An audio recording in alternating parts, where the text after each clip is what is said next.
PCSJ में द्रुतिका उपाध्याय का हुआ चयन, अपने परिवार व प्रदेश का नाम किया रोशन। जनपद बांदा में पली बड़ी श्री सीताराम चंसौरिया की नातिन व डॉक्टर श्रीमती गीता उपाध्याय की बेटी द्रुतिका, जो मध्य प्रदेश के जनपद शिवपुरी में 1 फरवरी सन 1999 को जन्मी थी।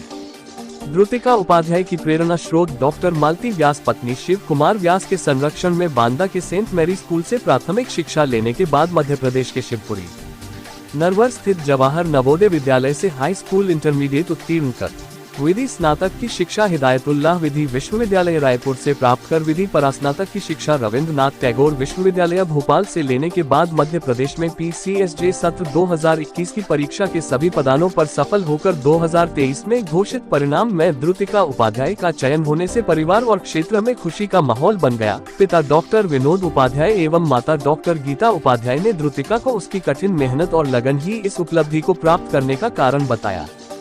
प्रथम अवसर में ही चयनित द्रुतिका उपाध्याय ने अपने नाना जी सीताराम चंसौरिया, अपनी मौसी डॉक्टर मालती व्यास को सफलता का श्रेय देते हुए अपने भाई बहन माता पिता के सहयोग की प्रशंसा की और सामाजिक संदेश में किसी भी लक्ष्य को प्राप्त करने के लिए संदेश दिया कि सभी लोग यदि अपने लक्ष्य को निर्धारित कर अनवरत प्रयास किए जाए तो निश्चित रूप से सफलता कदम चूमती है।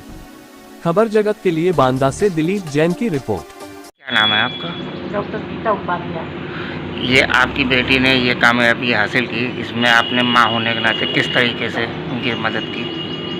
इस कामयाबी के पीछे इसकी अपनी मेहनत तो है ही, साथ ही माँ होने के नाते जो मेरा उत्तरदायित्व था कि समय समय पर इसको मोटिवेट करना और इसकी पढ़ाई के लिए इसको पूरा समय देना और उसके अनुसार इसको खान पान का भी ध्यान रखना और इसको जो प्रॉब्लम आती थी उसको सॉल्व करके इसको आगे बढ़ने के लिए हमेशा मोटिवेट करने के लिए मैंने अपना उत्तरदायित्व निभाया। क्या नाम है मैडम? मेरा नाम द्रुतिका उपाध्याय है। इस तरीके की परीक्षा आपने पास की तो इसमें आपने किस तरीके की कैसी क्या तैयारी की, क्या है इसके बारे में कुछ बताएं? तो इस एग्ज़ाम में अपीयर होने के लिए सबसे जो बेसिक रिक्वायरमेंट होता है वो होता है कि आपके पास एक लॉ की डिग्री होनी चाहिए। तो मैंने अपना अंडर ग्रेजुएट कोर्स जो है लॉ में वो Hidayatullah national law university Raipur से कंप्लीट करा था 5 ईयर कोर्स 2021 में।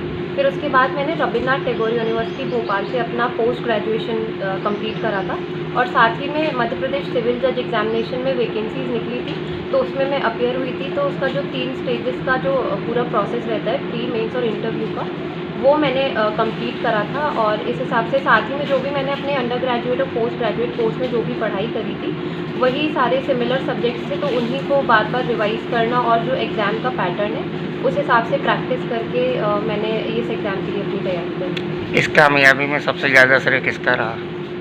सबसे ज़्यादा तो मेरे पेरेंट्स का, मेरे बड़े भाई हैं पुनीत चंसौरिया, उन्होंने एक्चुअली मुझे लॉ की फील्ड में इंट्रोड्यूस कराया था। नहीं। और फिर आगे इस तरीके के हमारे फैमिली में इस फील्ड से कोई है नहीं, तो उनका बहुत बड़ा श्रेय था। मतलब अगर वो इंट्रोड्यूस नहीं कराते तो शायद मैं आगे और जो इसमें ऑप्शन रहते हैं वो नहीं मिल पाते। मेरी मौसी है जिनके पास मैं रह के पढ़ी हूँ बचपन से, तो डॉक्टर मालती व्यास, उनने भी और टाइम टू टाइम जितने भी सारे फैमिली मेम्बर्स हैं मेरे, मामा मामी नाना जी और भाई बहन, सब लोग मुझे टाइम टू टाइम मोटिवेट करते थे और हेल्प करते थे। मुझे कुछ भी शेयर करना होता था तो मैं उनसे कर लेती थी।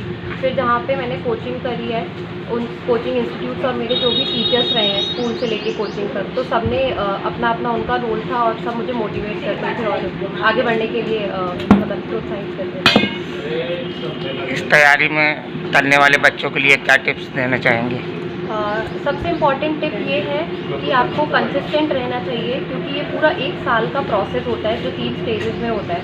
तो आपको रिजल्ट तुरंत का तुरंत दिखाई नहीं देता है और इसीलिए एट टाइम्स हम लोग डीमोटिवेट हो जाते हैं कि हमको लगता है कि हम मेहनत कर रहे हैं उसका कुछ फल नहीं दिख रहा है। तो आपको कंसिस्टेंट रहना है, रोज़ पढ़ाई करनी है, जो आप भले ही दिन में 4 घंटे पढ़ें बट रोज़ पढ़ें और जितना ज़्यादा रिविजन कर सकें उतना ज़्यादा आपका अच्छा परफॉर्मेंस होगा। जी क्या नाम है आपका? सीताराम चंसौरिया।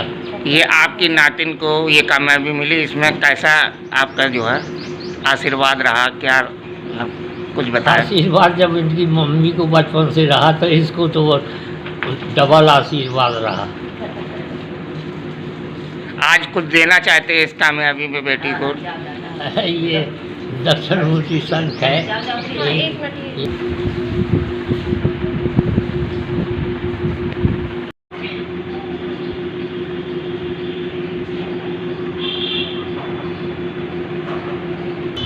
भाई साहब क्या नाम है आपका?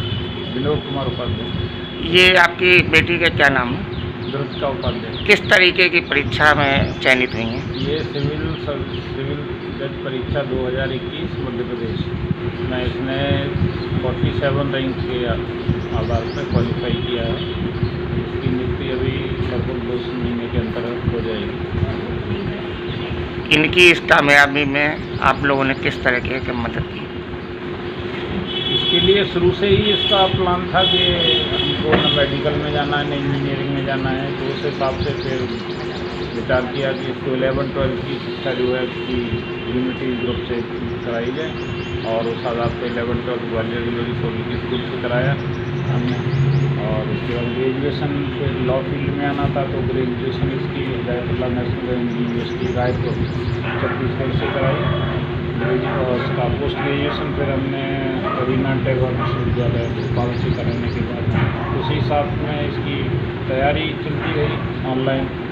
ये कोविड होने के कारण ऑनलाइन था, तो ऑनलाइन होने से फिर इसकी तैयारी साथ और 2021 की जो वैकेंसी आई उसमें ये अपीयर हुई और उस आधार पर प्री मेन और इंटरव्यू करते हुए उसने 47 रैंक हासिल की।